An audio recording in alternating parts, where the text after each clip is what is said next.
Now, coming to you live from atop the Lavender Town Radio Tower, it's the one, the only, PUCL Podcast.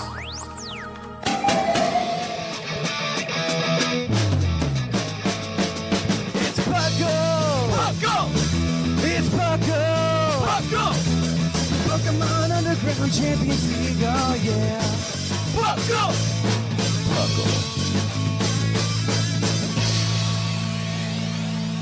And welcome to the 508th episode of the PUCL Podcast. I am your host, Trainer Thatch, here today with my wonderful, as always, co-host. We've got the fluffiest Whimsicott. Bonjour! And we've got Sublime Manic. Hello. From West Coast, Best Coast. West Coast, Best Coast, it's early. You're worth it. It is early, but it's worth it to talk with your friends here at the PUCL Podcast. Yeah, y'all are worth it.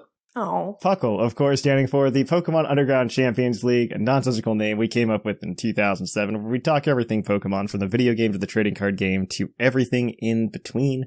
And I guess now today's like real video game talk, but what have you guys been up to lately? Anything new? Anything interesting? Ooh. Well, watching the Paralympics, obviously, because I'm all about the Olympics and the Paralympics once every 4/5 years. My favorite thing about the Paralympics has been that Google has gone all in on it, and they have like a cool little game, and it's kind of cute.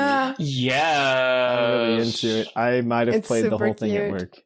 I love the ping pong part. Yeah, the ping pong part's the best part. Yeah, I agree. I just want to play that. No, when they started the game with that as the intro, I'm like, I hope the whole game is just this. But it's been cute. Yeah. And then, I really needed a vacation. So one morning I woke up and I drove to France, which is something you do when you live here. Well, I mean, how long of a drive is that for you, though? Like, it can't be that bad. 4 hours, 4.5. 4 hours. Okay, so that's like me driving to my parents' house. Yeah. That's not bad at all. No. I was there essentially by lunchtime. Yeah, that's not bad at all. Yeah. I mean, I did go to like the closest part of France. I went to Nice, so understandable. No, I mean it's France. I mean, I wish I lived that close to France. Within 4 hours, I can get to Indiana, Michigan. I don't think I can make it to Pennsylvania. Okay. I can make it to Kentucky and West Virginia. Well, I would call everything in that group of states that I just listed, with the exception of maybe Michigan, a downgrade. Yes. And, I was going to say Michigan, not that bad. It depends on where you are in Michigan, but yeah, Michigan's pretty. I'll say Michigan's pretty. I like Michigan. Mm. It's got that lake. It's actually surrounded by you can get to like 2 or 3 of the Great Lakes from Michigan. Oh yeah, it's got that. That must be nice to look at. Yeah, I mean, and if you go up far enough north, it's like all like wooded areas and stuff like that. Mm-hmm. It's really nice. I mean, all I can tell you about Michigan is that when I was in the airport, it had really pretty, like, scenic photographs inviting you to be a tourist in Michigan, and I thought, yeah, they look nice. They have a really big tourist push in Michigan. When we used to do the fake commercials on the show here. I remember. we did like these pure Hoenn ones, and those were all based off of, because as I was growing up, I grew up in northern Indiana, like right on the border of Indiana and Michigan. Mm-hmm. And you'd always get like the Michigan commercials and stuff on the radio. Mm-hmm. And they always had Tim Allen specifically, by the way. Oh. Tim Allen would read off like a very descriptive, like the box text of D&D for a vacation location in Michigan. Essentially, and then it would be ended with like pure Michigan, and I just remember those very vividly. It's Tim Allen though. Tim Allen's a big fan of Michigan. Cool. So for what that's worth, if anybody cares, I don't think he's helped himself much in the recent past, but yeah, it's a fun time. What about you, Sublime? Anything you up to? Anything interesting? I guess I'm riding that Unite train. You know, oh, that's good though. I'm super excited. It is coming. Finally. Yes. I'm really excited for Blastoise. I'm more excited for Mamoswine and Sylvia, though. Understandable. I'm really impressed with how fast they're putting out characters. Yeah, those are new. Like, I think we all knew. Yeah, true. I'm expecting kind of a wave of it, too, frankly. Yeah. Like every so often. I didn't expect, honestly, to get Blastoise by essentially the end of August, right? I didn't expect to get all 3 of them by the end of August. And it kind of blew my mind with how fast they did it. Yeah, and they've done 2 so far since launch, so that's a pretty good rate. Yeah, we'll have 3 as of Wednesday, which is insane.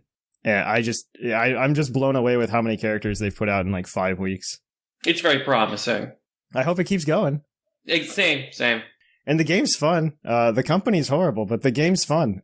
Both of those things are true. The company is horrible. As for myself, I don't know. What have I done? I've played a lot of Pokemon Blue. We did a stream for that on Thursday. I did 2 streams this week. I'm trying to be better about setting a schedule every week and like making sure the schedule's up and visible so everybody can look at it. So we did. That was on the schedule last week. We ended up playing. We did Unite on Tuesday, and then we streamed Pokemon Blue on Thursday. So that was a lot of fun.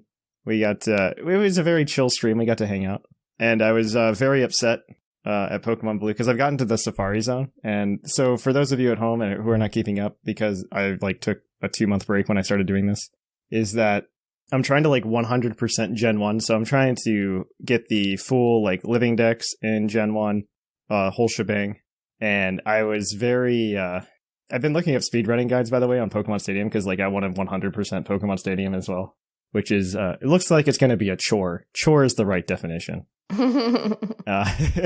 You also need it if like, you can use that to double up like living dex stuff too, by the way. I found out that a lot of people don't know that if you beat the Gym Leader Castle on Pokemon Stadium and you just rerun through the Elite Four, they give you Pokemon that you would have to quote-unquote like pick. I put it in quotes only because like Eevee's in there, and I guess you pick the evolution you get when you play. Yeah. So you would have to go ahead and do that. Yeah, so like the Eevees, the fossils, the Hitmonchans and Hitmonlees. You can get an Eevee from it. You can get Kabuto or Ammonite, Hitmonchan or Hitmonlee, and then you can get the starters. Oh, cool.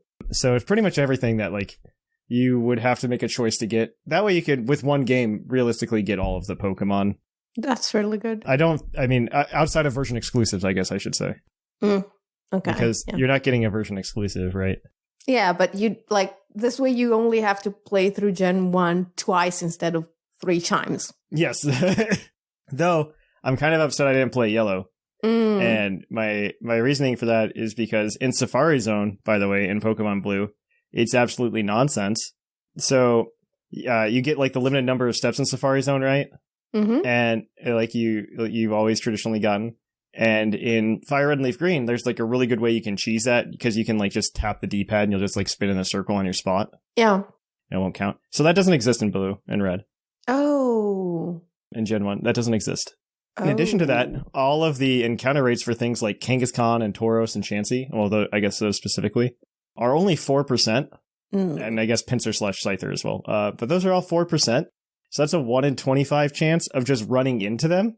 Just running into them. And then you have to catch them. And then you have to catch them, which isn't the easiest thing to do in the Safari Zone.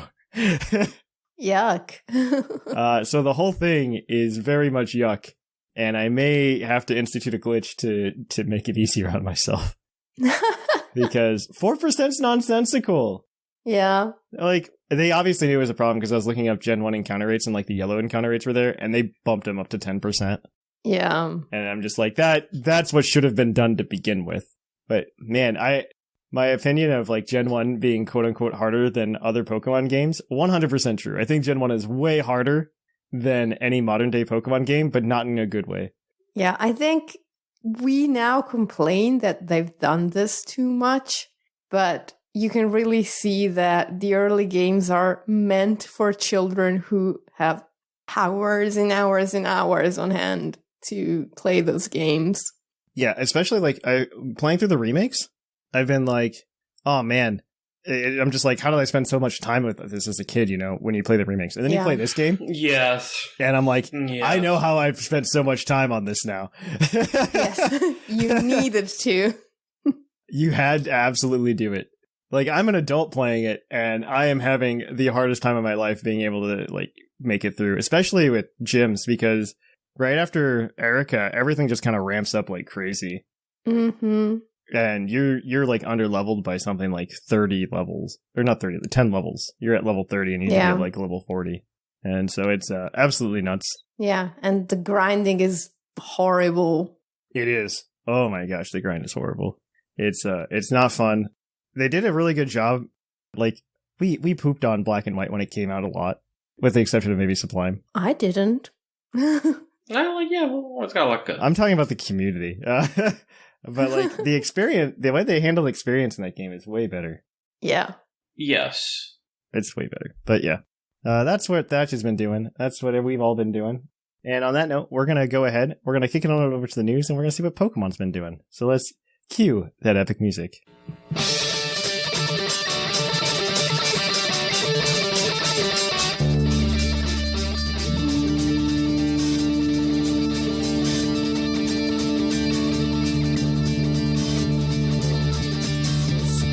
Coming to you live from the Lavender Town Radio Tower. This just in. And welcome to the news. In the news, we've got a lot, actually.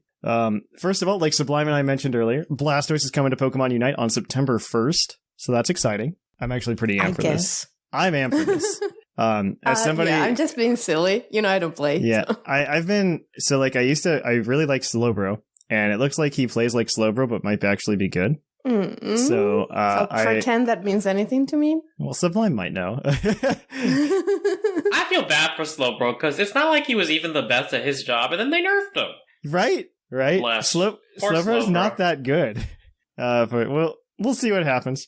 My favorite is Crust. I'm just happy to have another defender because we only have 3 defenders right now. Being Snorlax, Slowbro, and Crustle. And I would say out of the 3, like 1 is good. Okay, I see. 1.5. Yeah. Crustle can be okay, but I feel like most Crustle players are bad. That's the thing. It can be, that's the thing. See, Yes. like some Pokemon just have bad player bases. I don't trust it when I see a Zeraora, and I get a little bit nervous when I see a Crustle too. I can't tell you how many times they just put stuff in your way that does nothing, that actively hurts you. They do that. Sometimes you'll get bad ones like that, but then you'll get the people that play like the offensive Crustle. Oh, I don't mind offensive Crustle.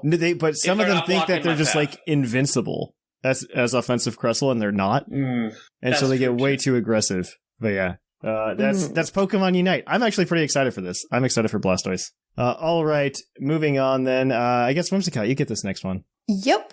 So there's now a Pokemon TV app for Nintendo Switch. You can download it through the eShop. If you are in the US, Europe, and Australia, I don't know if that includes Canada, honestly, you can watch the Pokemon anime, past competitive event streams, and more through your Nintendo Switch. And it's free to download, so that's cool, I guess. I didn't expect this to come to Switch, but it's kind of nice. I don't know. It's Pokemon TV is like everything else is a cool is app. there. Pokemon TV, not Netflix. Okay, not Netflix. Netflix. Hulu's there, but not Netflix. I don't know what's going on with Netflix and the Switch, but it's not there. I don't know. I'm pretty excited for this actually, because like I think it's something that I might use. It might be an easy way to like stream Pokemon episodes or something. I was thinking about trying to get something together where like we do like a Saturday morning cartoon watch in the Discord. Oh. Before we record, because we typically record on Saturday mornings for those of you at home. But then we can like hang out, watch some Pokemon. It'd be a good time. Yeah. But yeah, I'm like excited might be the wrong word. I'm happy about this. Fair. All right. Well, I guess moving on, Sublime, you got this next one. Yeah, we're moving on down to the TCG. The next set for that has been announced, and it's going to be called Fusion Strike. And it incorporates the Fusion Strike style alongside the Rapid Strike and Single Strike styles, which are great. I heard Fusion Strike's pretty good too, based on the Japanese release. Awesome. Yeah, I mean, like, Rapid and Single have been really cool because they gave them more than one set worth of cards, so they keep evolving. Yeah, it reminds me a lot that this is getting added to the mix as well, yeah. It reminds me a lot of way back in the X and Y days, when we got the Omega and the Alpha cards. Oh, the Aura sets, yeah. And then we've got like the random Delta ones later on. That's kind of what this reminds me of. Yeah, you had a whole bunch of names, yeah. That's kind of what this reminds me of. Except I think it gets better for support. There's a lot of cards. Better support. Yeah, it's a lot of cards that like support them that are really good, so. Yeah, that's very interesting. For those of you who care as well, there's a new song added to the P25 collection, which, by the way, doesn't like have its own dedicated Spotify playlist as far as I can find.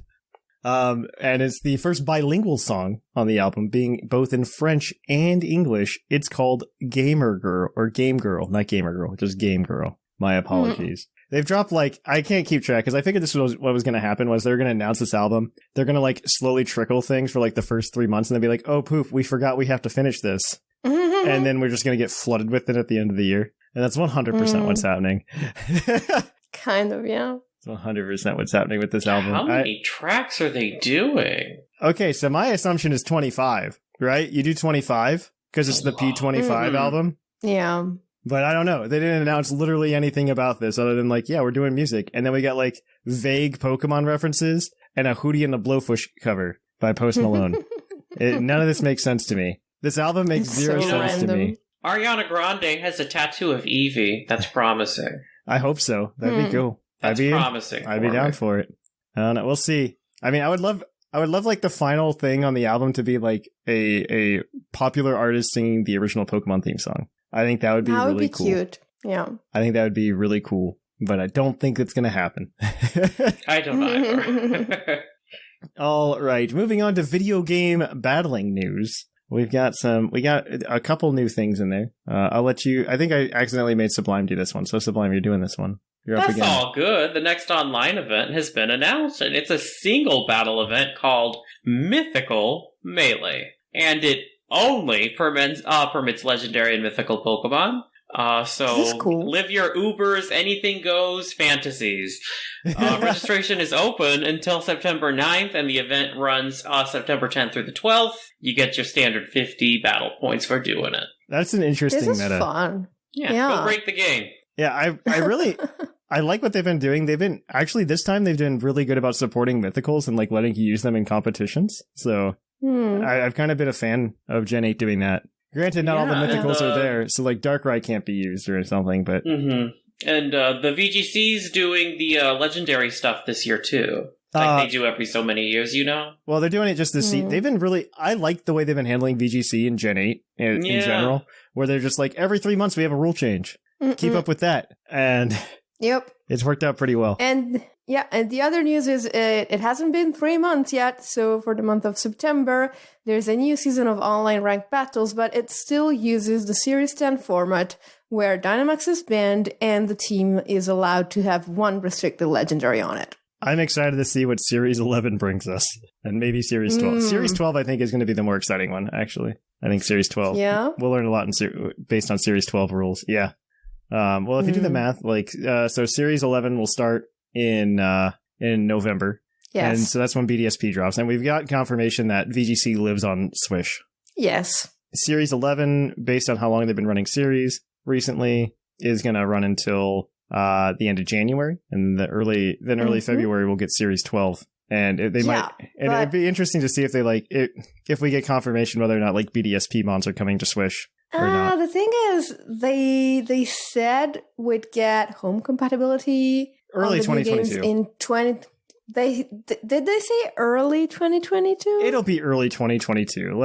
I only heard 2022. Thatch. It's not going to be late 2022. If you look at literally even in the worst times during the fiasco that was the launch of Pokemon Bank, the world still got Pokemon Bank within 3 months, the first 3 months of the new year, right? That was a long 3 months, though. That was a very long time. I mean, it hurt more that like there were select people that got it downloaded in Japan, and they never shut down Pokemon Bank. They just shut down the ability to download Pokemon Bank. Yeah. So that was the unfortunate part. Also, they just coded it horribly wrong. Yes. I will make this call 3 times instead of 1. Yes. That will not mess up the server in any way. We're also going to have it on the biggest game of the year. In addition to that, we're going to do it during Christmas when nobody plays online. We're almost sure. So that was an immediate mess.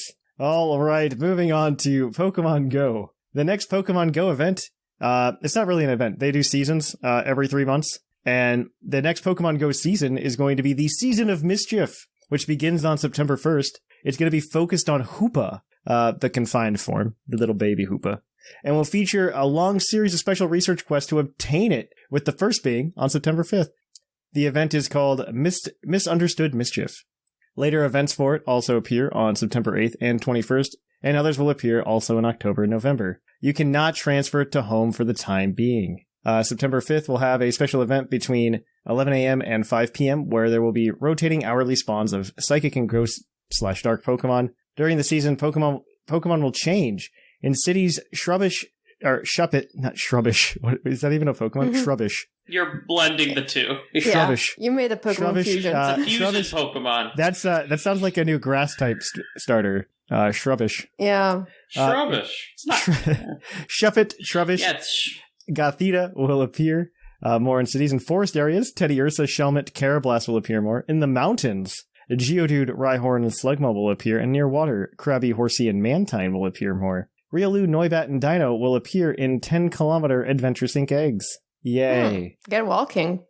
Pokemon Go has been making leaps and bounds.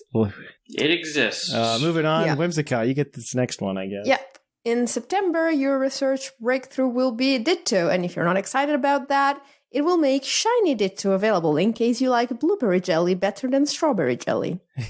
I think also, I don't know, this is a nice one, especially for people who join late, because there's definitely, I think you always get like the Meltan quest, even if you start the game. And one of the steps in the Meltan quest is to catch a Ditto. Oh, that's fair. So that makes it easy. So I'm all for this. Sublime, move it on. Yeah. We talking raids next. Depending on where you live, either Uxie, Mesprit, or Azelf will be in the 5-star raids from the 14th of September to the 1st of October. Which is exciting, by the way. That means Whimsicott can invite us to remote raids to get the one we can't. Oh, right. I should do that. You're probably better off relying on British Jet. That's probably true as well. Much better at inviting people to we raids need to get than somebody. I am. We need to get somebody over in Asia now to get us in on that Mesprit action. What I did do in France is I caught Klefki in Pokemon Go. It's exclusive to France. Yeah. Is it really? It is. I found it and I was like, wait. I know Why Mr. haven't Mime I is seen it exclusive to before? France. And I checked and it is exclusive to France. Yeah. Interesting. Yeah. I'm not going to travel to Look at France that. just for Klefki. Exactly. Who would? I feel like Pokemon Go with their regionals is just like very I don't know. It doesn't feel good because I'm not making these travel arrangements just to go catch Pokemon for Pokemon Go. Exactly. And it's really annoying to have those gaps in my Pokedex. Like, I literally only need Corsola to finish Gen 2. That's all I need. Corsola.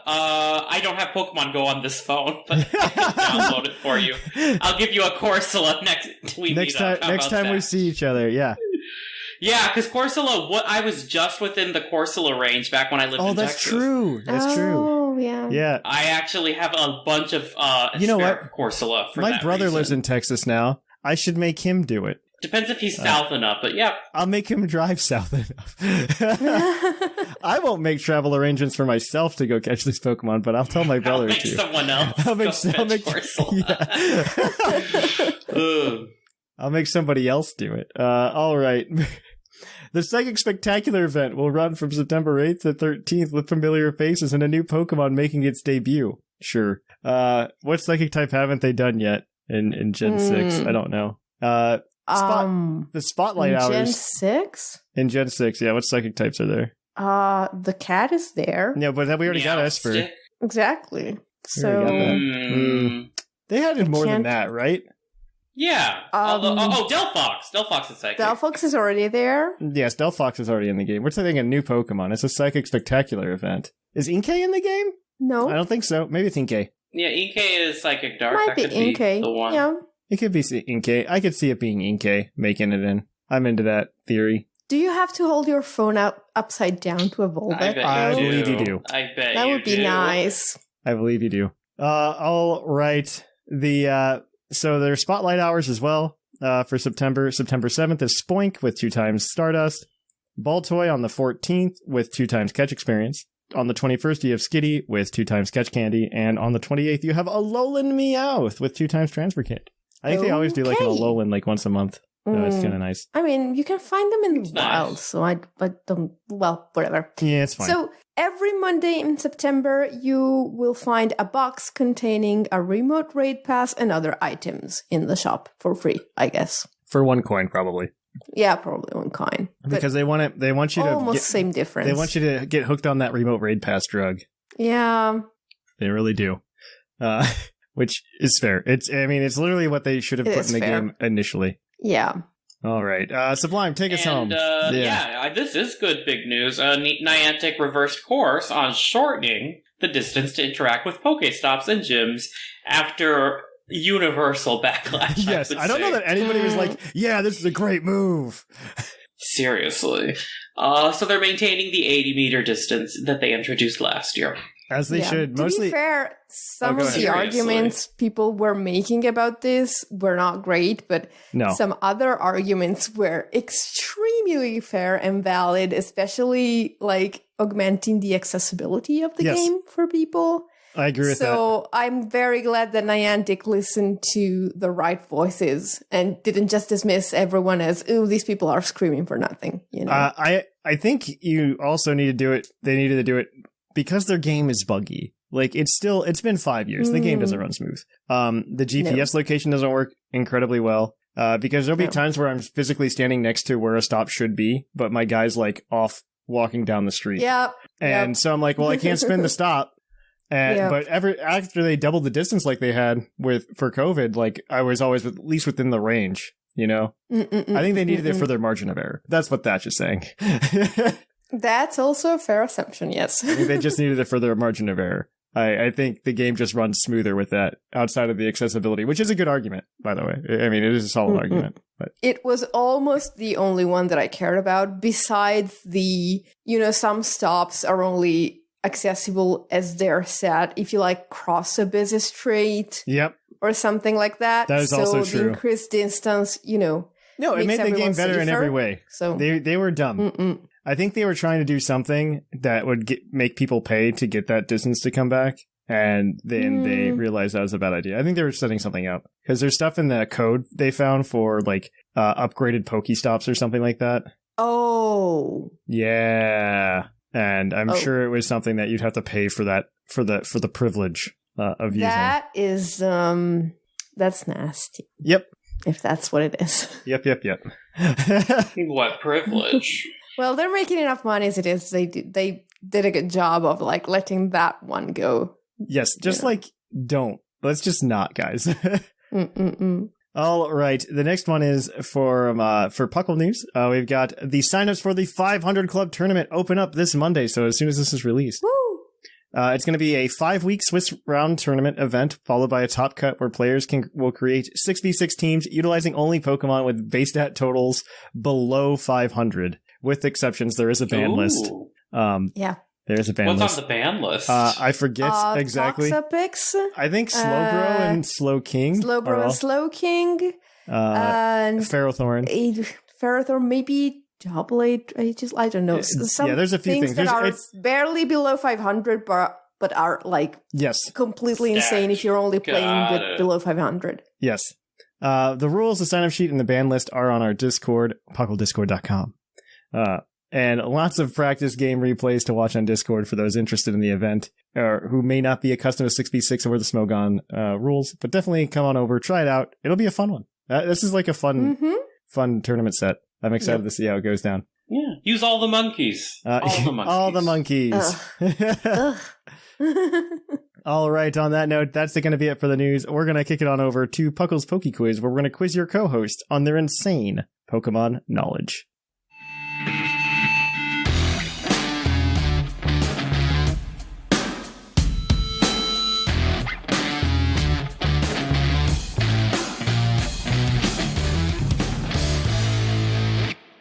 Oh, hi, and welcome to the Poke Quiz, the part of the show where we quiz our co-hosts on their insane Pokemon knowledge. I'm Mark, here to explain the rules. Our fabulous co-hosts will work as a team to answer 5 Pokemon-themed trivia questions that fans have submitted on the Discord server.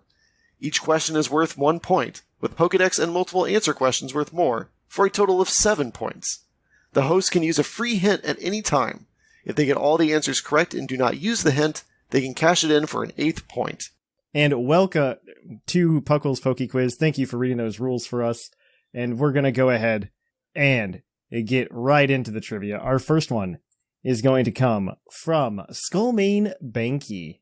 And he asks, where is Norman Petalburg's gym leader and his family originally from? Ooh. They moved at the beginning of the game. I think they're from Johto, right? I don't think so. I think they're from Kanto. I think they actually tell you the specific city they're from. I thought it was just the region. No. I think they do tell you where they're from, but I forget. Same. Let me think. It was something like... Okay, so let's assume they were... Okay, so you think of a city they could be from Johto, and I will think of a city they could be from Kanto. Because for some reason, I keep thinking of Fuchsia City, but I don't think that's it. What about... was there a town in Johto that doesn't have a gym? I'm sure there is, right? Yeah. So Violet City does, and I'm not very good at Johto. Evergrove City? That place?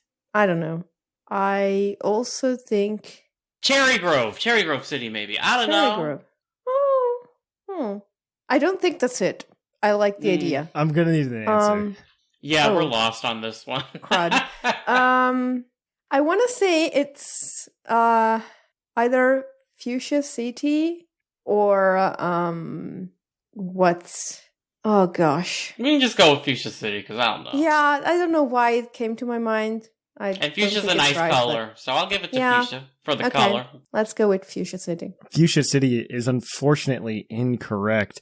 Yeah, that's right. Very close in terms of like geography, though, because it's Olivine City and Johto, where they hail from. But like those are essentially the same city, right? Like, yeah, kind of. One has a lighthouse. One has a lighthouse. That's true. That's the only difference. One has a safari. Well, that's like the only sure difference. as heck hope that there is a lighthouse in Fuchsia City as well, because otherwise it's kind of dangerous. True. That's fair. That'd be dangerous. There's like a bunch of pylons out farther, though. Yeah. Oh, right. But unfortunately, you didn't get that one correct. But here's another general trivia question from you guys. This one is going to come to you from... You Are Too Late? In Gold, Silver, Crystal, which Pokemon, when nicknamed, cannot be nicknamed to its... or cannot be renamed to its species name? Girafarig, maybe? There was something there. If you're trying to rename it was a nickname. Cofagrigus. In Gold, Silver, Crystal. Gold, Silver, Crystal. Not Cofagrigus. I know, I was just saying, like, I remember you can't name a Cofagrigus itself. Yeah. Oh, yeah, that's true. This is definitely for different reasons. Be? Oh, okay. See, that's the line I was gonna go down. Yeah, I didn't want you to go down that line. What dirty Pokemon name is there? No, it might just have to be what's available on the keyboard. Yeah. Oh, if that's what's available on the keyboard, then it's Mr. Mime, because there is no punctuation. Or maybe Farfetch'd. Farfetch'd or Mr. Mime or Porygon 2. Farfetch'd has the apostrophe, yeah. There's maybe only it's one the number Pokemon in that Porygon 2. So, okay, so if there is punctuation, then, Farfetch'd and Mr. Mime, like, it would only be one. So, it couldn't be just one of them. Maybe it's Porygon 2, because you can do Porygon numbers. 2, because you can't input numbers. Yeah. Yeah, that's that what makes I'm saying. sense. Yeah, let's do Porygon 2. Yeah. Porygon 2 is correct. You cannot get numbers back that then. makes sense. So you could not rename a Porygon 2 Porygon 2. Wow. But you could name it Porygon Z. You could nickname it Porygon Z. Ahead of your time. Yeah. Yep. Future vision. All right, this next one is your Pokedex entry. If you get it right on the first try, I won't read the second entry for you to try to guess. But if you get it wrong, I'll give you a second entry. You get a second try. First try, you get 2 points. Second try, you get 1. All right, this next one is going to come from the Purple Knight. Its Pokemon Sword entry states, its resilient tusks are its pride and joy. It licks up dirt to take up the minerals it needs to keep its tusk in top condition. Who's that Pokemon? Can you repeat what Pokedex it was? Sword. Did you say? Sword. Sword, okay. I'm thinking Mamoswine line. Does Piloswine have tusks? I think it has tiny ones. Yeah. There's also another line that has a lot of entries about their tusks, which is the Haxorus line. Oh, that's true. But also the Celio line, I think. Might. That Walrein got the big tusks. But they live in the water, so I don't see them licking up dirt. I couldn't see some of the other ones licking up dirt either. Could you repeat the dex entries, Thatch? Its resilient tusks are its pride and joy. It licks up dirt to take in the minerals it needs to keep its tusks in top condition. Minerals. You know what? Now I think it's Haxorus. Yeah, I like the Haxorus line. Yeah. I mean, it might be Fracture, but I think it's Haxorus. Oh, I'll take whatever. If you give me a line, I'll take the line. I'll give it. The Haxorus line. Yes. Haxorus is correct. It is Haxorus. Yeah. The backup entry we had was from Pokemon Black, and it says, they are kind but can be relentless when defending territory. They challenge foes with tusks that can cut steel. Yeah, I remember the line about them cutting steel, and us discussing it because, wait, but still resist Dragon. How does that make sense? You know? So you guys got 2 points on that one. So you guys are three. You guys are 3 for 3. We're going to go ahead. Cool. This next question is going to be worth up to 3 points for you guys. And it's going to be from Trevster, because there's no way you're going to get the other question. Okay. Star-Lord, I'm so sorry. Liger put it there for me, and I think it's a fun question, but I don't want them to feel bad. This is from Trevster. You get 1 point for each Pokemon you give me from this. There are 3 Pokemon that are answers. Only 3 Pokemon introduced in Galar, Generation 8, can learn the move Toxic. Who are they? This also includes things such as forms of new Pokemon, of old Pokemon.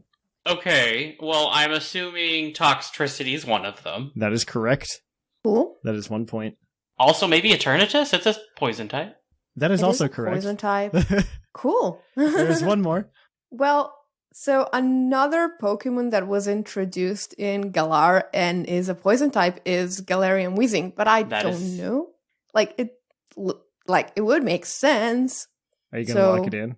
Do you want to lock it in? He did emphasize that forms were an option, so I think yes. So Galarian Weezing. That's correct. That is all 3 of them. Yeah. Cool. That's all 3 of them. Toxtricity, Galarian Weezing, and Eternatus. Awesome. Out of curiosity, what was the question that would have made us feel that? Name all 8 radio DJs in Gold, Silver, Crystal / Heart Gold, Soul Silver. No. Mary is one of them, and then I'm done. I think I could have named maybe 3. I could have named 3 of those, I think. mean, technically, maybe Professor Oak counts because Professor he Oak does the count. radio show with her. Professor Oak does there's count. 2. Yep. The other one that I would have gotten was Boina, and that's about it. The rest of them I would not have gotten. But thank you for that one, Star-Lord. I think it's an interesting... We'll let the people at home try to figure that one out. That's your homework, everybody. All right, so you guys are 6 for 4. You have your last question. You still have the hint, by the way, and you can't cash it in. So the next one is going to be from HDM. It is your base stat question, as always. And he asks, which non-fully evolved Pokemon has the highest base special defense? We should probably use the hint right away, Sublime. Yeah, we should use the hint. This is a psychic type that has a branching evolution. I never would have guessed. Branching evolution. So branching evolution psychic types. Oh, it's Cosmoem, I bet. Oh, yes, it has to be Cosmoem. It's Cosmoem. It's Cosmoem. Yes. Cosmoem is correct. That thing is nothing but defense stat. I love that little guy. So useless, but I love it. Cosmoem has a base 131 special defense stat. Next up is Dusclops with 130, Mantike with 120, Sliggoo with 113, and then both Chansey and Togetic at 105. So there you go. All right. You still Google those answers? That is 7 for you to go ahead and add to your thingy-majigger, your point total. After that rough start we pulled through at the end. Yeah. All right. Oh, actually, Whimsicott, you won. I didn't realize I win today. I wasn't paying attention. That's good news for Sublime, though, because he's got 7 points. I'm on the board. He's on the board. Nobody else is. Everybody else is at 0. Yeah. Sublime's leading the path. Everybody say hi to Sublime. He's the new winner as of right now. He's going to take it all the way. I've won it before, so I got nothing to prove. You know. That's true. That's absolutely true. But Whimsicott won, so yay! I didn't realize that. I don't think any of us did, and that's okay.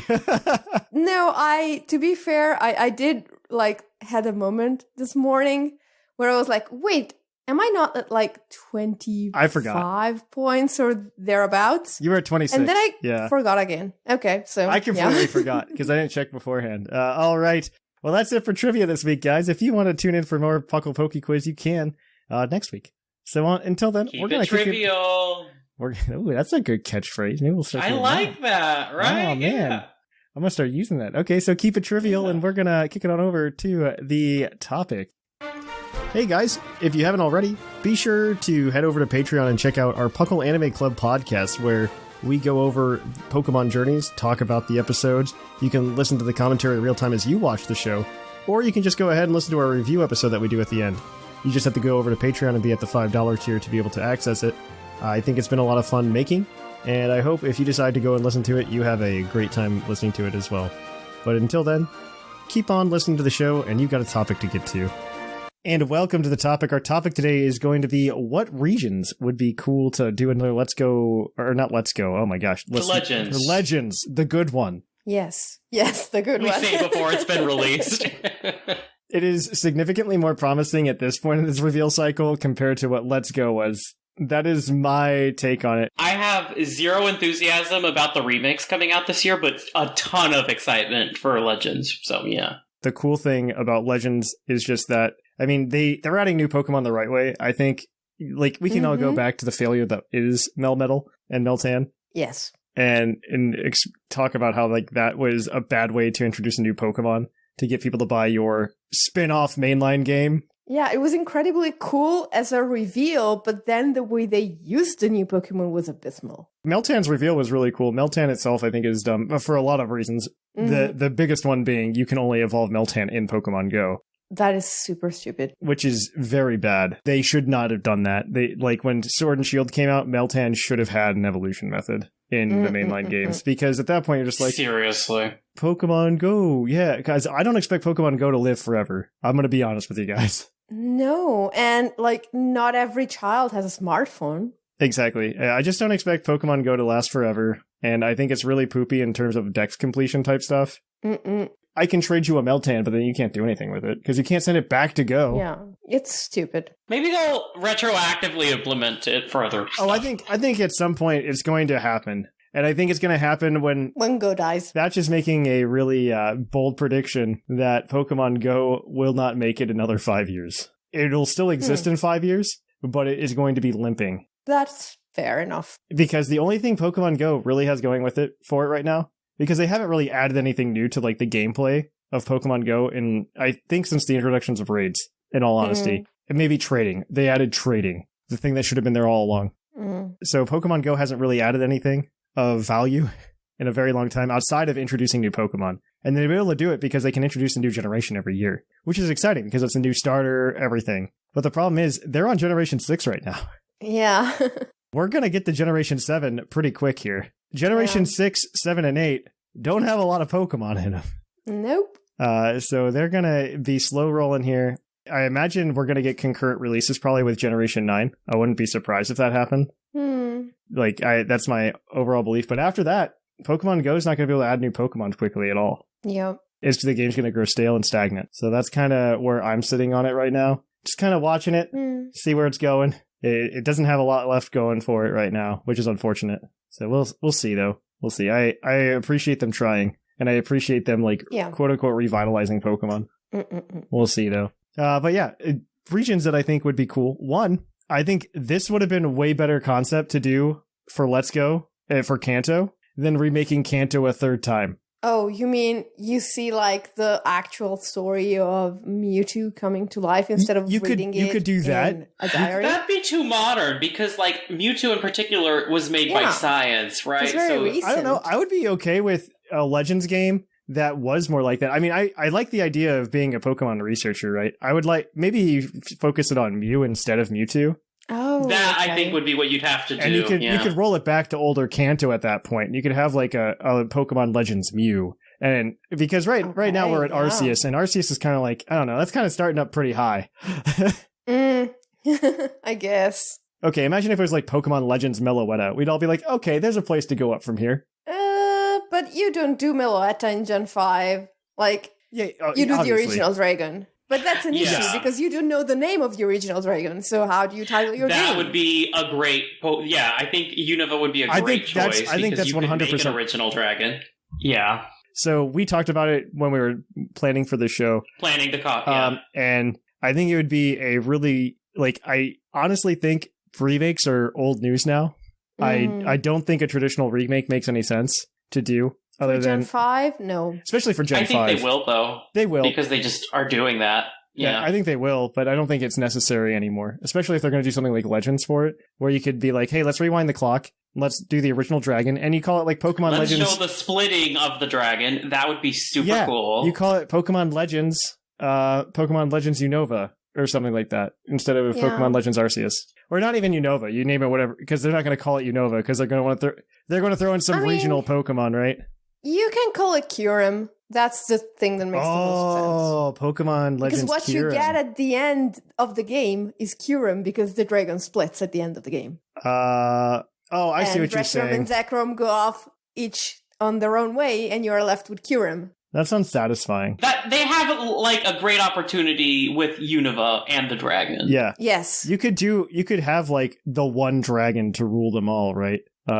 You could just catch that, and then people would lose their minds. And I think you just do that instead of just Kyurem. But I think the original dragon could be called Kyurem, because I mean the two fusions of Kyurem are just Kyurem Black and Kyurem White, and we're just talking about wishing those all together. Yeah, I mean, it could just be another form of Kyurem. Yeah, like you have like primal something. Yeah. You have original Kyurem, something like that. You handle it just like Necrozma, Complete Kyurem. Yeah. Kyurem complete. Yeah, Kyurem complete. Yeah, exactly. Yeah. Just like you have like Dragon Psychic Necrozma after 30 turns of sense. nonsense. I like that. You have like no idea how much I want this game. That one's probably the best one. I'm going to be honest. That one does sound really good, right? I was trying to think of like another one, so why we would have more than one to discuss. And the only thing I could think of is Kalos. Yes. I would love to see a story involving Yveltal and Xerneas. No, you do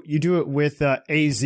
Yeah. Oh, that's a good angle too. You go back to 3,000 years. Oh my gosh, a young AZ would sell like hotcakes. That is true. That's true. You get him to do another Mimi thing, like, hey, I've waited 3,000 years or something, or like he said something along the lines of like, man, it felt like it's been 3,000 years. Yes. There's the meme. I have just marketed this game for them. Yeah, and I think like if in Unova you get the original dragon, and in Kalos you get the war, what you could do, Eternal Flower Floret. Yes, which I'm still waiting for. I still want that. Aren't we all? But what you could do is you can take advantage of that to give every Legends game a slightly different tone. I'm into it. They could be slightly different games. Mm-hmm. And the first one is based on research. Well, maybe if your audience says, oh, yeah, the game is cool because open world and stuff, but maybe the research wasn't, all that it could have been. You're like, oh, not a problem. The next one, instead of having research about the Pokemon, has you looking into the story of the dragon. So it's more focused on, exploring places and plots rather than catching 7 Chingling, I don't know. I like the idea of catching 7 Chingling, though. I mean, I like it too, but that's a bit too let's go for me. So you can adjust your aim and take advantage of the fact that it doesn't have to be exactly the same as the previous Pokemon game, which is what you're kind of stuck with the mainline games. Because, you are starting a new series, but the new series doesn't necessarily have to work exactly like the main series, because you still have the main series, and so the people are going to come back for the main series. I feel like what you're saying is very much against what Pokemon is or has been doing for like the past 25 years. That's what I mean. Like, you Which do is the what main they need. series. I think it's what they need. Honestly, I think that's what they need. But that's the point. You do both. You keep the main series Oh, the absolutely. same as it's always been. Absolutely. You keep your bread and butter, and then you start offering me different soups, okay? That's what I want. Exactly. And I think that's a brilliant strategy because no matter what, you are going to get people to buy your game. Oh, yeah. And most people will actually buy both of those games, but with a game that kind of, enters a slightly different market, you might get even more people who then maybe buy your other game, who maybe haven't played Pokemon in a long while or have never played Pokemon, but got intrigued by the lore in Pokemon Legends Kyurem. I don't know. Something like that. I think if you play it right, there's a good strategy there. I agree with you. I hope they don't spoil this. And I'm worried about the community absolutely getting their expectations out of hand because they have a history of that, right? Pokemon fans have a history of that. Yeah, they're already doing that. Like, they keep saying, it's Breath of the Wild, but Pokemon.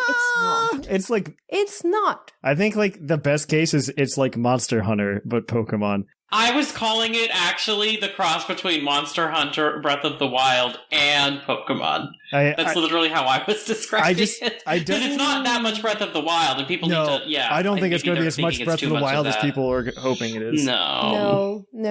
You have to remember, if you put, like, 5 ingredients into something, and all of them They're are not all very the same good, amount, is the thing. they don't all go together, so... It's like when I made myself a piada yesterday. I put salad in it. The salad was very good. It was not very good in the piada. It ruined the piada. You should have put pasta in. I can't curse on the show, and you're just taking advantage of that. That's a deep dig. That's fine. All right. Well, back to Pokemon. We're gonna. Where else would we like to see it? I mean, Kalos and Unova, I think, are the best. I think there's some easy money to be made if they did Kanto and they did something backwards. We did talk about that briefly. Maybe they could combine it with Johto, and then everybody could get like their happy times. Ho and Lugia might be interesting to see the tower in its original the tower, form. The origin of the beasts. Yes, please. Yep. I think that's 100% what you do. I don't know. Like, I feel like there's a lot to lean into. I think Sinnoh was a very good way to do it. There is. I think Sinnoh because Sinnoh doesn't have as deep of a history as some of these other regions do. Like Hoenn would be very easy to open world, like, concept and idea, just like they are doing with Sinnoh. And I think that's I think that's a good idea for them to have done Sinnoh and just been like, oh hey, it's Sinnoh, but not. And I think the only ancient lore for Sinnoh that they have is like the book you can read in the Canalave library, which is different, by the way, than what they mentioned in the Legends PR, and I think that's intentional. Oh. We're kind of going off script, but that's okay, because this is interesting. We have a script? Since when do we have a script? We don't have a script. I didn't get the script. We got it. We had my script. We had a topic 12 hours before the episode launched, so we did pretty good today. All right. So there's a story in the Canalave library. I need to find it. Okay. While you find it, I will tell you that I was very perplexed when you said Sin is the best region to do this with, because I was like, but it's the most boring. But that was your point. It's the easiest to make. So yeah, now I get. Maybe I was wrong. Maybe I was thinking of a translation. So there is a book in. Oh man, there's another book they could really like. Okay, so there's a lot of fun books in the Canalave library. So there's a lot of myths of the Sinnoh region, and it's I hope they lean into these. So there's one that's just called like Sinnoh's Folktales, and so there's 3 stories, and one of them is about eating Pokemon. Let's not get into that one. Yeah, it's not great. Then there's a second one that's called about Pokemon. There lived a Pokemon in a forest. In the forest, the Pokemon shed its hide to sleep as a human. Awakened, the human dons the Pokemon hide to roam villages. And then Sinnoh Folk Story 3, there once were Pokemon that became very close to humans. And remember in Hisui, they say that Pokemon are scary. Yeah, but wait, that one is the one that was translated differently. And in Japan, it said that Pokemon used to marry people. Yeah, but the translation doesn't. This I am reading the translation. There once were humans and Pokemon that ate together at the same table. That's how they translated it differently in English. Okay. And it was a time when there existed no differences to distinguish the two. Okay. I don't know. I feel, but there's some other ones that actually would be really cool to touch on. Let's see if I can find it real quick. There's some stuff about the Lake Guardians, which is interesting. I would love to see the Lake Guardians and how they play into this, by the way. Oh, yeah. Me too. That's something that we haven't thought about. Like, the Lake Guardians are boring otherwise, but... They're so Yeah, but if you boring play them otherwise. like, and this is me like going back on my word, but if you play them like the divine beasts in Breath of the Wild, where you have to get all three of them before little you bit, can yeah. get to Arceus.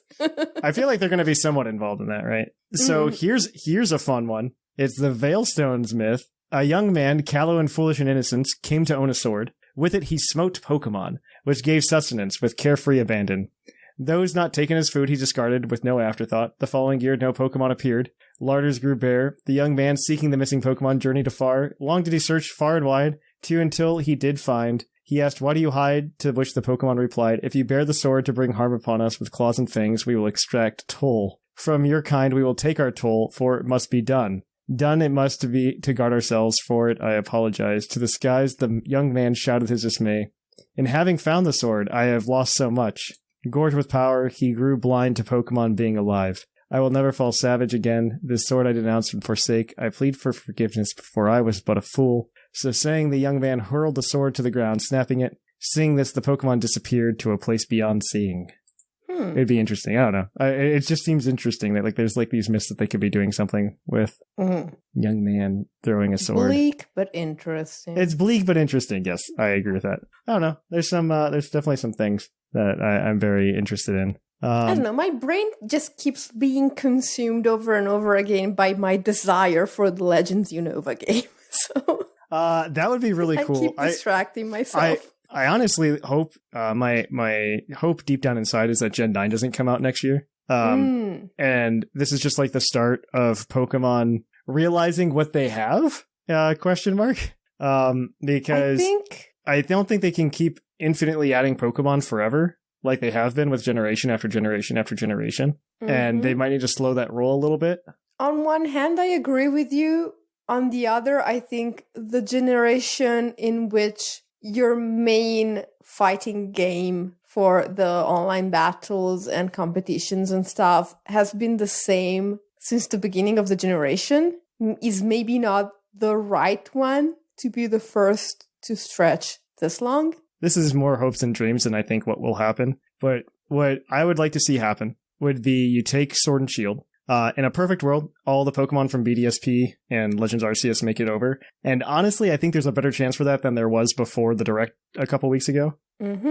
Because we've got things like Weirdeer and Basculegion, which if Pokemon's not going to let people take the new toys for a proper spin, I feel like they're doing an injustice to those new Pokemon, right? Yeah. And so let's say they do that, right? They're only missing 60-some Pokemon. And we also talked about this while we were prepping for the show, but mostly because Sublime and I were complaining about life. The only ones missing, Greninja's still missing, which is and Snivy is still missing. Yeah, but I'm sure they care more about Greninja. But they're missing a few. And so in my perfect world, because Legends obviously is coming out before Pokemon Day for some reason, right? They didn't want it to come out after Pokemon Day because they want to be able to announce something on Pokemon Day. And what I would be 1000% okay with would be DLC 3 for Sword and Shield. 1, to show that Sword and Shield isn't dead. 2, you can put in the remaining 60-ish Pokemon. And what I would take that as an olive branch, honestly, and be like, hey, we know that there's not going to be the full dex in every game, but by the end of the generation, you'll be able to make a dex, right? I think if you do that, if you do another DLC and you finish out the dex, then yes, you can totally go another year on Sword and Shield. Yes. And people will be mostly okay with that. Yeah, I think that's totally doable. And to even put the cherry on top, because everybody's like, well, they already did the Legends. How do you top the Legends for DLC? And the answer is, as it always will be, Mega Evolution. You throw Megas in. Should always be the answer. How do you top Legends? You do Megas. That's the answer. The thing everyone loved. Yeah, I mean, I don't know if anybody remembers from last summer when they did like the Pokemon Presents in June of 2020, and like they made a bunch of announcements, and one of them like starts with like the Mega Evolution symbol, and like everybody got super excited, and then it was immediately crushed when they found out it was Go. Yes, I was one of those people. I was one of them. I was like, yes, no. So imagine that reaction, but with like not getting disappointed. Yeah. At the end. And like, since we're in the business of visual thinking, can I have some like chocolate fudge on top of the cherry and get a 60-minute timer? Yeah. Well, that's timer. Honestly, if they just fix timer, I'll be happy. I don't think timer's going to be resolved till Gen 9. Yeah. If it's resolved. I don't think it'll be changed until Gen 9. You know what's going to be frustrating? I guarantee you there's no timer in BDSP. Oh. I guarantee it. I mean, there has to be a timer. Well, there will be a 60-minute timer then in BDSP. Then we'll just play on BDSP and kill Sword and Shield. I don't care. I feel like there will be a lot of people that actually do that. Like content creators will do that. Yes, because I think that's the reason why Pokemon content on YouTube sucks right now. Part of the reason is that they can't do battle content on cart. Yeah. I think that's why we've devolved to, hey, you want to open these TCG packs? Yeah.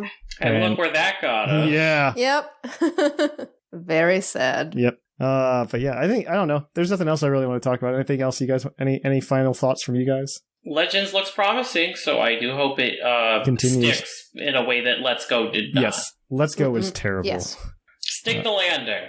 Imagine on Pokemon Day 2022, they announce Pokemon Let's Go Johto. And we all go, but why? Oh, and I will throw my chair. And we're all just like, it's the mean girl meme. Stop trying to make Let's Go happen. It's not gonna happen. It's not gonna happen. All right. So on that note, we're gonna kick it on over after this short break to the Pokemon of the episode.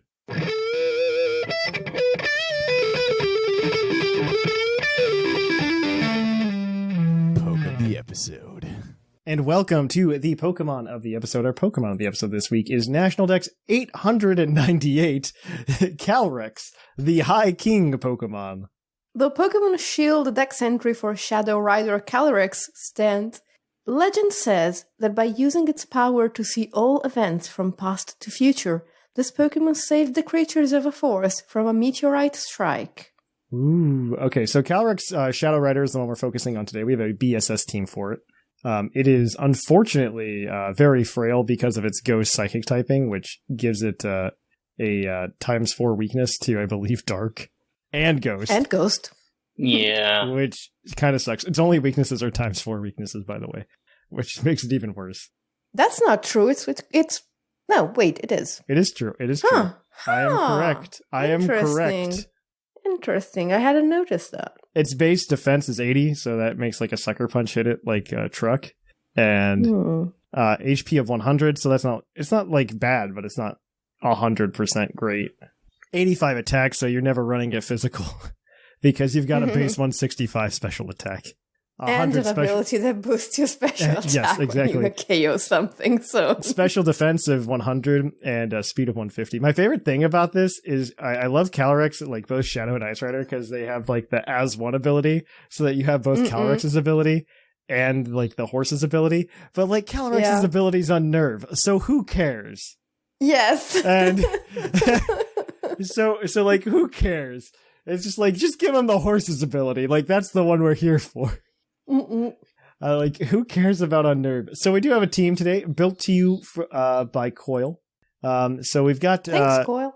Yeah, this is from BSS. So we've got Calyrex Shadow Rider with a Focus Sash, holding as one, with the ability as one, as we just said, but he's got Spectreer's Grim Neigh, as well as Unnerve, the most OP ability, Unnerve, the ability that just prevents other Pokemon from eating berries. That's good in a lot of context. It's good. It's kind of. I mean, like, it's a nice bonus, right? Like, it's not useless. It's not useless. I feel like instead of having like 2 abilities, it more feels like it has like 1.25 abilities. Hey, I mean, that's better than Illuminate, you know? It is better than Illuminate. Could you imagine as one and it's like Illuminate and like actually something useful? Illuminate and Pickup. Yeah, right. So this is standard Calyrex Shadow Rider, 252 special attack, 252 speed, 4 special defense, timid because we going fast, Astral Barrage so that you can just hit things hard with stab, Psyshock so you can hit things hard with stab, Energy Ball for that coverage because Swamperts are very prevalent actually in BSS, and also Nasty Plot. This is built for Series 10, so there is no Dynamax, so there's no going big here, unfortunately. We're also paired up with Urshifu, and we've got the Dark Urshifu here, single strike. He's holding a Choice Scarf. He's got Unseen Fist because he can't have anything else. 52 HP, 252 attack, and 204 speed. I believe there's a reason for that speed that Coil told me, but I did not read. It's Choice Scarf, so I imagine it's just to outspeed something like a Calyrex Shadow Rider. It's actually to outspeed Scarfed Kyogres. Okay, perfect. Oh, Scarf Kaya. Okay, that makes sense. And then U-Turn, Wicked Blow, Close Combat, and Sucker Punch are what it's holding. So, I mean, it's pretty standard Urshifu. I don't know what else to say. Take it away, Sublime. This is your moment to shine. Yo, dog, I heard you liked some U-turn on top of your U-turn, so I'm adding 2 more U-turners. Perfect. Yeah. I don't ever want to stand still. It's like the ADHD of Pokemon is U-turn. Yeah. Turn the beat around, you know? That's what this team is saying. So we got Lando T. You love to hate it, and you love to use it. Rockin' the Citrus Berry with an impish nature, so we thick. 148 HP, 252 attack, and 108 defense. And what this does is it can take, with the Citrus Berry, a full Behemoth Blade. Just like a raw, in-the-face Behemoth Blade from Zacian. Perfect. And then it can get it back with its Earthquake, you know, so that's great. Gotta have an answer for Zacian in the BSS this season. So then you got your U-turn, because who doesn't, I mean, why would you never? Why would you not use U-turn on Lando? Like, hello. It also has Stealth Rock, which is why in the notes Coil said that he usually leads with this to try to get Stealth Rock as quick as possible. And then Rock Stealth Rock in BSS isn't as important, but it is nice for Chip if you get the opportunity. Also for Zapdos. Like, Zapdos is everywhere. We also have Rillaboom. Another, you know. You're used to it. You know. So we got Adamant on this one. 244 HP, 124 attack, 36 defense, 100 special defense, 4 speed. Adamant nature, and it's pretty standard. You got your Glassy Glide, your Knockoff, another U-turn, and Woodhammer. AV. Perfect. Ithic. You know. He's doing his standard stuff. Yeah, it's dealing with Kyogre. Yep. And then you have 2 other bulky boys. One is the only Pokemon in Gen 2 you can't rename to its original name if you give it a nickname. Porygon 2. It's holding an Eviolite. It has Assassinature. It has a spread of 244 HP, 12 defense, and max special defense. It has Recover, Ice Beam, Facade, which comes in useful if you get like paralyzed by Zapdos or toxic by something.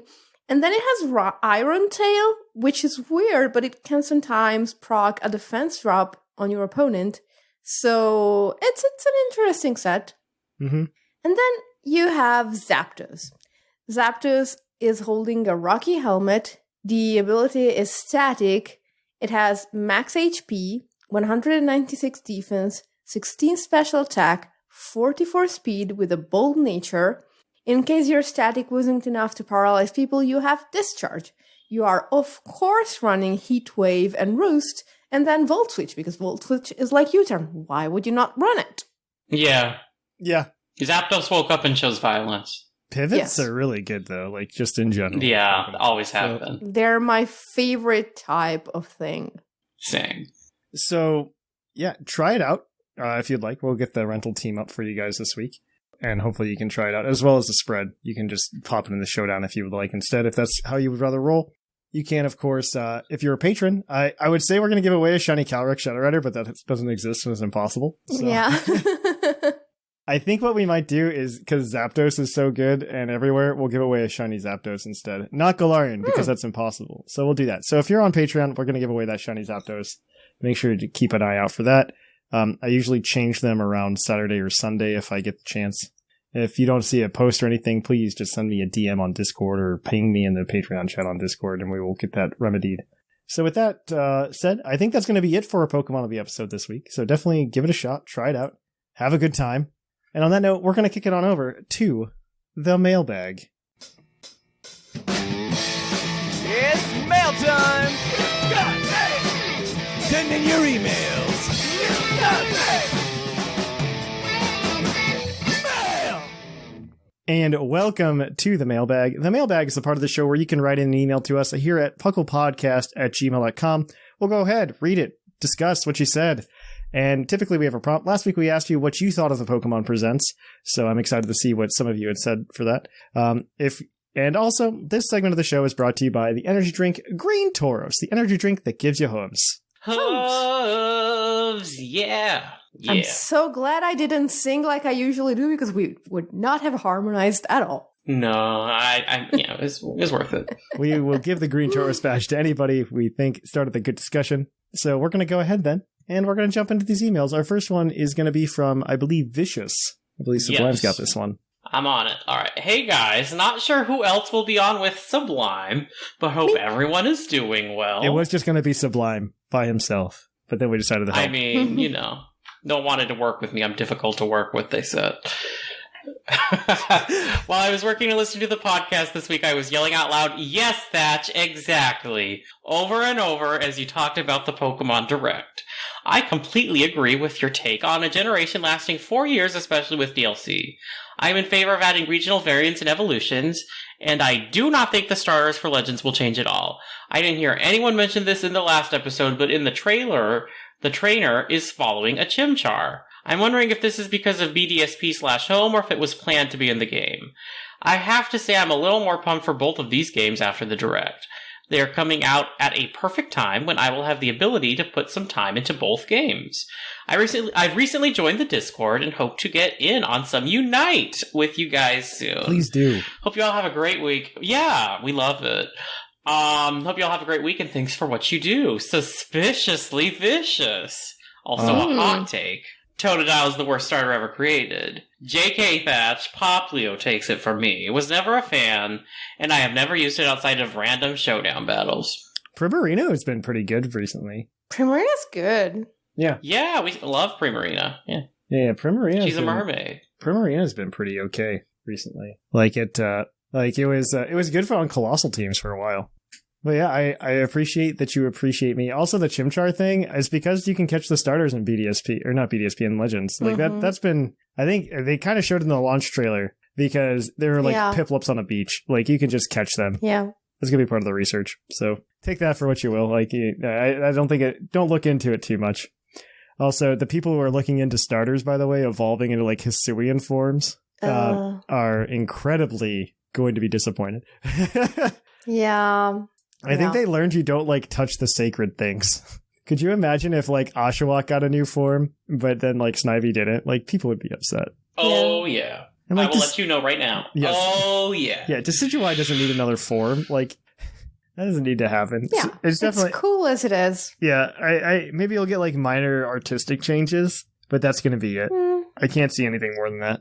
I don't think anything else will come of it otherwise. I mean, I'm very excited. I love that they took like old starters and like they mixed generations. This is like exactly what I've been saying that they should be doing for the longest time, is just take a place we've already been with Pokemon we already know about and just tell a new story. Yeah. You know? And that's all I want, because I don't know that Pokemon understands its own strengths sometimes, is that it's in the cast of characters they've already created. Yeah, and also, like, I was thinking about this earlier during the topic, but talking about it made me realize that most of the super cool things in Pokemon are related to stories of the distant past, like the Burnt Tower, the original dragon. Oh, yeah. And so, like, there's so much potential there for the Legends games, and I hope they realize just how much potential they have there. My only worry is that for some games, and I'm specifically going to look at like Gen 2,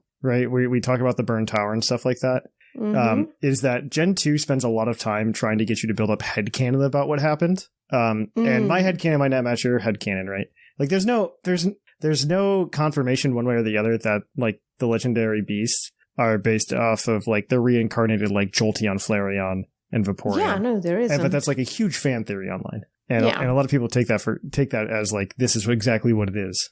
I mean, the way you probably do it, if you're smart, is you don't actually see the Pokemon that go into the tower and lose their lives in the fire. Maybe you do see like a tiny cameo of an evolution earlier in the game, and then you don't see it again, like Gary's Raticate, so you can have your head cannon. Yeah, I don't know. You're not sure. It really feels... My worry is that they're going to collapse the wave function on a lot of these unknowns, and it might be like disruptive to some people's headcanons. Yeah. They can get new headcanons.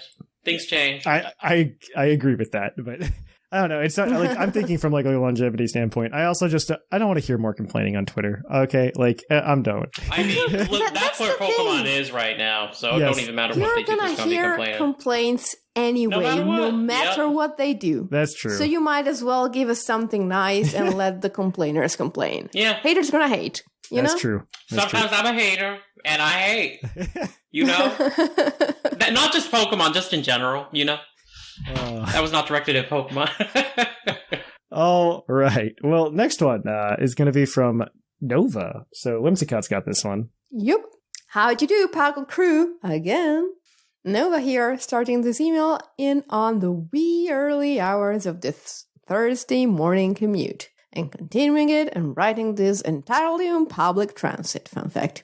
This email is going to be a bunch of assorted thoughts, so here comes nothing. Hands down, my favorite part about the announcement is the fact that we're getting new Pokemon. It's probably at this point the second biggest selling point, second to the new style of gameplay, like any main series games.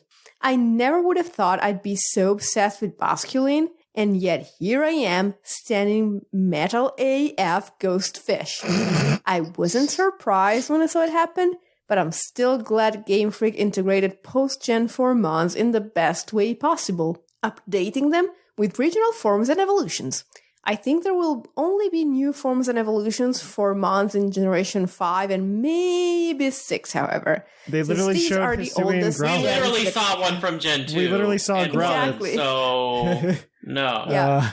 These are the oldest gens that come after Gen 4. Also because of my Gen 5 fangirl wishes, but that's another topic. They better not touch Whimsicott. But, no, I mean... we're always gonna have Kanto, you know. Yeah. We'll always have Paris. We'll always have Kanto in our games. Also, we're totally getting a Hisuian Stantler. Hisuian Stantler. Yeah, that's established. No, there are people who argue that that's not, and it's going to be the same thing. The thing that frustrated me the most when like Switch was being announced and like we got Surfetched was not like general Pokemon fan. It's not like the Pokemon fans like that are heavily invested like we are, or many of the people that listen to the show, but like the people that are on like my local like Pokemon Go group, right? They're just like, oh, well, save those Farfetch'd because you can evolve that Farfetch that you just caught into a Surfetch. And I'm like, no, you probably can't. Oh my God, Casual Kelly, no, there's gonna be a different Farfetch'd for that. Yeah, and I think the reason people get a bit mixed up about it is that they associate in their heads the Galarian Weezing evolving from Weezing. That's different. It's a completely different thing. Like Galarian Weezing is like a Weezing. Marowak. There's already a Weezing. Raichu. There's already a Weezing. But the new Pokemon only evolve from the new regional forms. Yeah, it's like there's probably going to be regular Rufflet, and then we'll get Hisuian Braviary. And which everyone and their brother is being meh about, and it was my favorite of all the new Pokemon. Okay, so the thing that frustrated me the most about it was like, oh, hey, we got a region based on Sinnoh. We want to make a cool Psychic Flying type regional. Who are we going to give it to? And then somebody raised their hand. They like 3 people or 14, 15 people raised their hand, right? And they picked one guy, and he said Braviary. And then everybody else was like, what? They were all going to answer Noctowl. And exactly, yes. Noctowl. They were all going to answer Noctowl because that's the right answer. Yes. And so that's my only gripe with Braviary is like, so you thought Braviary would be the good psychic type, huh? And my only I mean, gripe. I guess they went. Noctowl has We need a mountain Zatu's bird. from its game. Kind of, sure. But Zatu's already psychic flying, so Exactly. Yeah. My point exactly. Meh. well. Anyway, Sigilif is in Gen However- 5, okay? Sigilif is there. yeah, I hate it. Yeah, Sigilif is cool. However, this does raise the question: how did they exist in Hisui when we can't catch any of them in modern day Sinnoh? Did they go extinct? That would be kind of sad. I mean, yeah. Did I mean, have you braviary ever played migration with a patterns fossil? change? Were basculin overfished? How much of Pokemon disappearing has to do with the fact that humans are settling into Hisui? A lot, I bet. Yeah. If we can port these mons into BDSP or Swish, what's the canonical explanation of this supposedly long-gone Pokemon reappearing? Fossil revival? Discovering hidden populations? Time travel? Or is this simply an alternate universe where these mons always existed, a la what Oris proposed? These are actually excellent questions. So somebody came up with a good idea, and I don't know if it was an email last week or if it was just something somebody was saying, but it would be really cool. In BDSP, we know if you go to the Grand Underground, you can change what Pokemon appear based on like what statues you make. And they're just like, well, you could have like a Hisuian Growlithe statue, and then you can catch Hisuian Growlithe in BDSP. yeah, and Hisuian Growlithe is literally based off that, right? Yeah, but the question still stands from like a Watsonian perspective. Where is it coming from? Hidden population that we didn't know about. That's my Okay. Don't look too deep into it. This is a Pokemon game. Yeah, okay, that's what I was gonna say. Is like, who cares? First of all, who cares? I got Hisuian Growlithe and Swish. They usually give you some message when you transfer games, like things over. It's like a space time thing. Like, don't worry about it. A faraway place. Fine. Yep. Okay.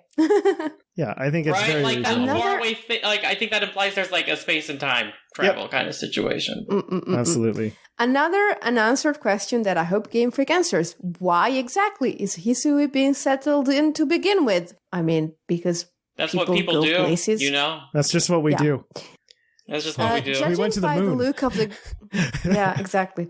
Judging by the look of the Galaxy Exploration Corps building and the Pokeballs, the settlers coming from all over the world come from already industrialized societies. Is it due to population growth? Have you heard of a country called America? Yep. Okay. So to be fair, that experiment's not going too well. Exactly. so no, I mean, it's a very fair question because it's like, yes, it wouldn't look like they need to, but this actually matches up perfectly with the history of Japan and of many other countries that had their own civilization. And then someone else who had more technology was like, oh, we're going to colonize you for your own good, quote unquote. And that never ended well. But whatever, this is getting a bit bleak. Natural resources? It's too early to tell. And the PCs just being kids doing research. Wait, I have something. The PCs are not kids. No. They are taller than most NPCs in the game. Well, even then, Diamond and Pearl, I think all the way up to Black and White, like Pokemon, the company, was trying to have the games grow up with its fan base. And if you actually look at the age of the protagonists throughout the years, like they increasingly get older. Yeah, but it stops in Diamond and Pearl. No, it stops in Black and White. It stops in yeah, Black and White. Sorry, in Black and White. Yes. That's when it stops. But I mean, they're like 14, 15. I think Dawn and Lucas are like 14. Okay, but they're 14, but they're still like stylized in that way that makes them look like kids, like they're shorter. I mean, I've seen the adult NPC. Have you seen a 14-year-old recently? Not make them look older. Okay, so let me explain. True. I have personally met 14-year-olds who were over 6 feet tall. I'm not saying that 14-year-olds are shorter than adults. I'm saying that in anime and video games, very often, yes, teenagers are drawn as if they were smaller than adults to signify the fact that they are kids. And that is what happens in Diamond and Pearl with the protagonists. My favorite thing is that when it happens in the Pokemon anime very early on, Because you end up with people who are like something like 8 feet tall if you think about it. Yes, because Brock exists, and yes, Brock's like already taller than Ash, but then there's like people who are like got 2 feet on Brock, and it's just like what? Exactly.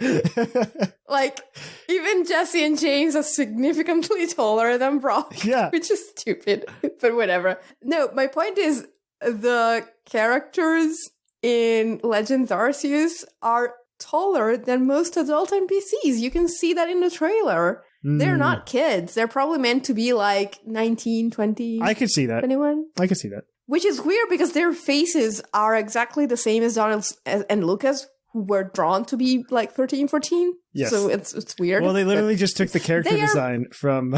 And they like stretched it up from vertically. Diamond and Pearl. Yes. Yeah, they just took that. That's all they did. Yeah, so they are baby-faced adults, is my take on it. But whatever. So, where was I? It's too early to tell, and the pieces just being kids doing research, the game may never go into the whys of why Hisui is being settled in. But even in that case, the story could end up inadvertently presenting a story about colonization. This is an especially tricky situation. Me too, it's a Pokemon game. Please just tell me a cool story about Arceus and why all the Pokemon are angry, please. Keep it trivial. Exactly. This is an especially tricky situation because Hisui is based on Hokkaido, which has had, correct me if I'm wrong, a history of conflict between the Japanese settlers and the indigenous Ainu. Oh, yes, there's that too. Chinese boxes. Yep. Yes, Okay. this fictional version of the region was never settled by humans to begin with, but it still stands out to me that Game Freak imagined Hisui to be first settled by an industrialized society with no pre-existing indigenous population. I don't agree with that. Because if you look at the way most people in the like budding town are dressed, including your protagonist, you have something that resembles the clothing of the people who lived in Japan at that time. And if you look at the professor instead, he's wearing like Western clothes of the same time. I've noticed that too. So I would actually argue that it's like the local population in collaboration with these external travelers trying to research and settle the region. But most of the people you see are from Hisui. Yeah, I wouldn't even worry about... These are like questions that I'm not worried about. You know what I mean? Like... I think they are like nice questions to ask. They're like the headcanon questions, though, that they're never going to answer for us. But they're not the stuff that's going to be handled in the game. I want to find out how Arceus is making the Pokemon angry. That's what we're going to get. But, we're just, getting ahead of ourselves. Nova is saying in her email all the things that we are saying. This is going to be like a show topic in like 6 months, right? Like, yeah. Nova says, of course, I don't expect Game Freak to dive too deep into politics or stray from the generic settlement narrative. And it is neat that there are at least small nods to Ainu culture in the PC's outfits or the starter choices. I mostly bring up these questions precisely because really, I am looking forward to Legends Arceus, and I wanted to answer them and do world building justice. I think you're going to be disappointed there. In the end, the game looks awesome. Looks like it's going to be a really deep dive into the history, world building, and lore of an already lore-filled region. And I am a Pokemon fan that really digs lore. Excuse the rambles and hope you guys enjoy your day. Keep on being nerdy. Signing off, Nova. This was a really great email. Yeah. All right. I think it was a really good essay. Yeah. Next email, and last one for the day, is going to be from Murray. Murray came back. He says, "Greeting, Thatch, and whoever he has. Hey, look, Murray's writing another email after claiming for months that I'll do one next week. This last direct was a doozy, in a good way, and I have a few definitely not biased things to say about it. First, I, like many others, am much more reassured about the Diamond and Pearl remakes after this direct. The original Diamond and Pearl were released at a very formative time in my life, as Thatch may be able to corroborate. So I'm significantly more invested in Ilka getting it right, so to speak. I'm a fan of them being faithful to the originals, as I believe the Gen 4 games are already pretty fantastic, but I do hope they include some of the modern conveniences in the more recent games, like how HMs work. I'm also curious how, if at all, they will attempt to incorporate newer Pokemon in the post-game areas, like in the Battle Zone and Stark Mountain. What will become of Pal Park? That's my number one question at this point, by the way. what will happen to Pal Park. And if any new little treats will be added to the post-Elite Four story that we don't know about until the release or close to it. Is it too cliche to say where Battle Frontier? I think so, honestly, because it's not going to happen. Yeah. And I think anybody expecting it, was not good to say. From what we have now seen in the remakes, things look pretty similar to the original so far, barring a few things like underground caves, but that isn't a bad thing. It'll be a nice nostalgic trip in a new light with a few new secrets to uncover. I think they actually showed like the world map for Unova in the BDSP art, and I think it actually shows like Battle Tower and not Battle Frontier. I wish it was Unova, but yes. Oh, not Unova. I meant Sinnoh. My apologies. You're just like, Gen 5 remix confirmed? Yeah, Thatch is making mistakes already. I don't want to talk about Gen 5 remakes, guys. They're not going to happen for a while. As for Legends Arceus, this trailer really sent my interest level through the roof, but maybe not for all the same reasons as a lot of other people. I'm definitely a sucker for lore, and I'm excited to learn more about the history of one of my favorite regions. Most importantly for me, however, is that this game looks like it's putting something into the forefront that I've been wanting from a Pokemon game for a long time. The ability to play like a field researcher. I'm a biologist myself, and the idea of observing Pokemon in the wild state and seeing how they interact with other wild Pokemon and the environments is very appealing to me. I'm looking forward to 100%ing the decks in this game and seeing the natural wonder Hisui has to offer. It'll also be interesting to be part of the Galaxy research team and be able to understand where they made the pivot from what appears to be selfless and respected to becoming Team Galactic of the modern Sinnoh notoriety. I think this game has a lot of potential, and I really hope it's fully realized. Thanks for reading. I hope you're all well and enjoy the speculation about these games as much as I have and will. Murray. Well, thank you for that, Murray. I agree with that. I still want to know what's going on with Pal Park. I don't know what's going to happen. I'm curious. Yeah. I also want to know how they're going to handle the Pokemon that you can get in the wild in Diamond and Pearl, but their encounter only shows up if you have the GBA game in the slot. I want to know how that handles. That was a cool feature. Put them in the underground. Probably. Yes, it was. Well, so there's a lot of Pokemon they confirmed for the underground that like aren't available any other way but like Poke Radar in Diamond and Pearl, which makes me very happy. Okay. Which makes me very happy. Like Sentret's there. Yeah. Good. What? Why is Sentret there? They also showed like a small clip with Lantern in it, which also wasn't in that dex. But I think Sentret in Diamond and Pearl though was literally like Poke Radar or Swarm. It wasn't anything crazy, but yeah. The good news is that's there. Same with Grimer. I think Grimer was shown, which means it's a Alolan Muck coming back. Please tell me yes. Alolan Muck would be like semi game changer. Kind of. I don't know. It's a good Pokemon. I miss Alolan Muck. Yeah, it is. Me Alolan too. Muck was actually good. So I hope it comes back. Please come back, Alolan Muck. We miss you. Yeah, the only way to get Sentret is through Poke Radar and Diamond and Pearl. So take that for what you will. On that note, I think that's it for the emails. Who do you guys want to give it to? I think the answer is obviously Nova, but... yes. Just want to make sure. So... With this week, then, I want to leave you guys all with the question, is what would you like to see, what region or story would you like to see from another Legends game? Please email us at puclpodcast@gmail.com. I'm very excited to see what your answers are. On that note, though, I think that's everything. We do have to go through and tell you, hey, if you want to hang out with us, check us out at Puckle on the Discord at pucldiscord.com. You can, of course, also come and hang out with us on social media over on Twitter. I think our Facebook page got deactivated. Which is okay. I'll just make a new one. And we don't. Or just don't use Facebook. Just don't. Twitter, Tumblr, and Instagram. You can, of course, go ahead and follow us. You can follow me personally at Trainer Thatch on Twitter, by the way.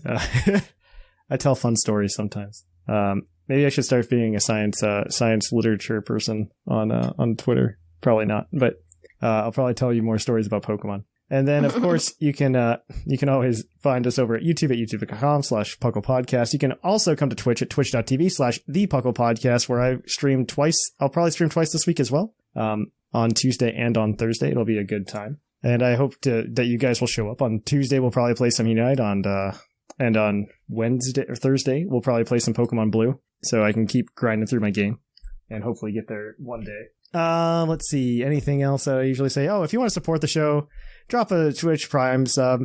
Or, of course, you can go over to Patreon at patreon.com/PuclPodcast, get cool things like our PUCL Anime Club show, or you can also go ahead and get Pokemon giveaways or access to PUCL Breeder Bot on the Discord server. I think I said, and it still holds true, if we hit $800 a month on Patreon, we will be doing monthly giveaways that last like a week. So it's going to be like 7 Pokemon that we'll give away to the community, that the patrons will get to pick which Pokemon are being given away as well. So definitely check that out if you would like. So on that note, I have been Trainer Thatch. I have been the fluffiest Whimsicott. And I continue to be Sublime. And here in the Lavender Town Radio Tower, it's closing time.